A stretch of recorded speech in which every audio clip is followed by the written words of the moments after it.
Welcome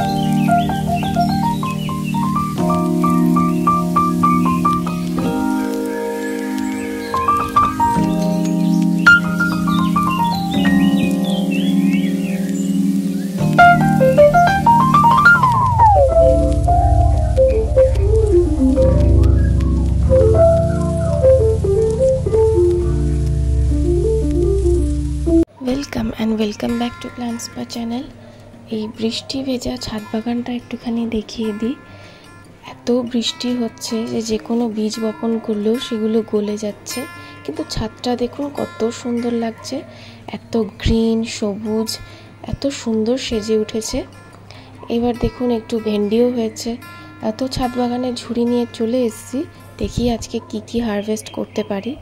তার মধ্যে এই যে দেখুন দুটো ভেন্ডি পেয়ে গেছি, এটা কোনো পাঁচ তরকারিতে ইউজ করে নেব।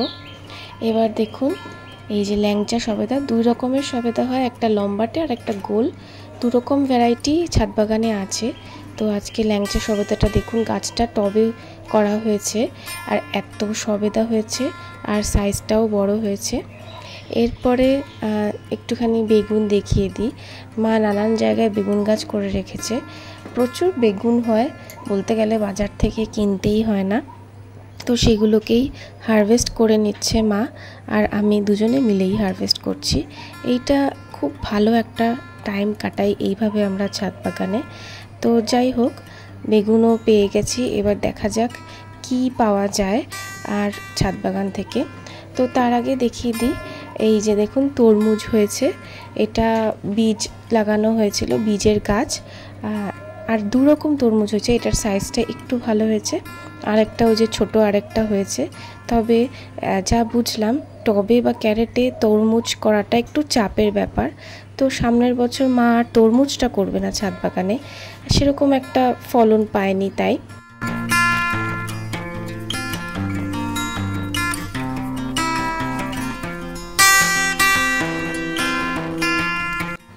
সব সময় তো সবজি দেখানোই হয়, আজকে না হয় ফলের বাগানটা দেখানো যাক। এই যে দেখুন মুসাম্বি হয়েছে, এটা কিন্তু দেশি মুসাম্বি আর টবে হয়েছে, আর এতগুলো হয়েছে একটা ছোট গাছে, প্রায় 9টা মতন মুসাম্বি ধরেছে। এগুলো এখনও পাকেনি, পাকলে হারভেস্ট করব, তখন হারভেস্টিংয়ের ভিডিও অবশ্যই দেব। তারপরে দেখুন এই যে পাতিলেবু হয়েছে, পাতিলেবু খুব সুন্দর হয়েছে। সারা গরমকাল আমি তো পাতিলেবুর জুস বানিয়ে খেয়েছি, শরবত বানিয়ে খেয়েছি, খুবই রিফ্রেশিং আর অর্গ্যানিক। আর গাছের পাতিলেবুতে এত রস, যেগুলো বাজারে কিনে পাতিলেবুতে কিন্তু পাওয়া যায় না। যাই হোক, কয়েকটা পাতিলেবু হারভেস্ট করে নিয়ে আমার দরকার ছিল, ফুরিয়ে গেছিলো সেই কারণে।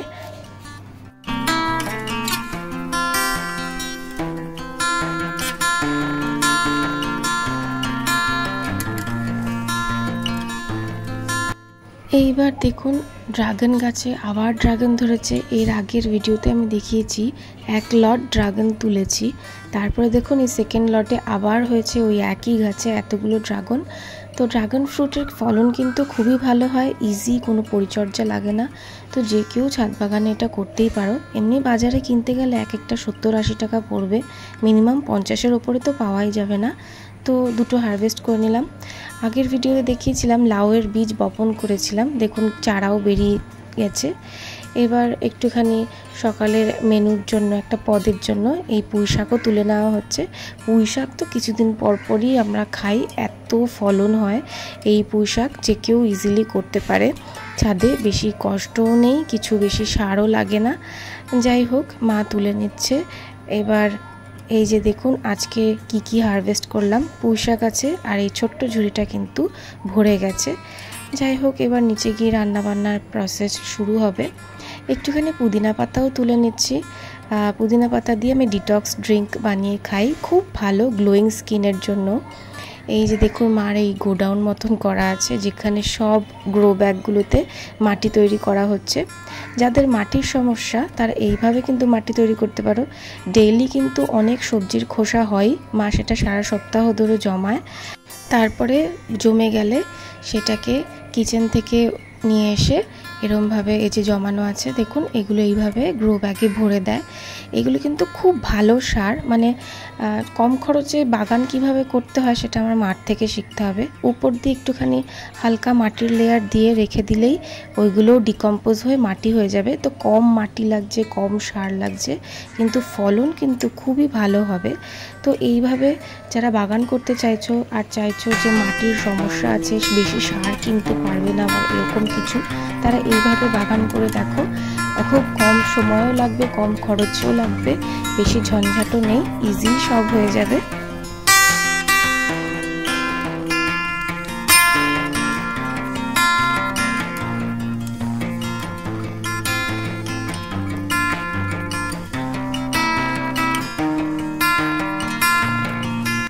মায়ের ছাদ বাগানের সুবাদে আমার বেশ ভালোই লাভ হয়েছে। এই যে দেখুন, আমি একটা ডিটক্স ড্রিঙ্ক বানিয়ে নিচ্ছি ছাদ বাগান থেকে তোলা পাতিলেবু থেকে। তো তার জন্য নিয়ে নিচ্ছি পাতিলেবু, তারপরে নিয়ে নিচ্ছি চিয়া সিড, তারপরে নিচ্ছি ওই ছাদ বাগান থেকেই তোলা পুদিনা পাতা, ব্যাস আর একটু জল অ্যাড করে দিলাম। এরপরে এর মধ্যে যে পাতিলেবুটা কেটেছিলাম সেই রসটা চিপে দেব। দেখবেন কত, দেখুন এখানে ভিডিওতেই বোঝা যাচ্ছে যে কত রস আছে লেবুটাতে। ব্যাস, আমি তো চিনি ইউজ করি না, যারা চায়ে চিনি দিতে পারে বা হানি অ্যাড করে রেডি ডিটক্স ড্রিঙ্ক।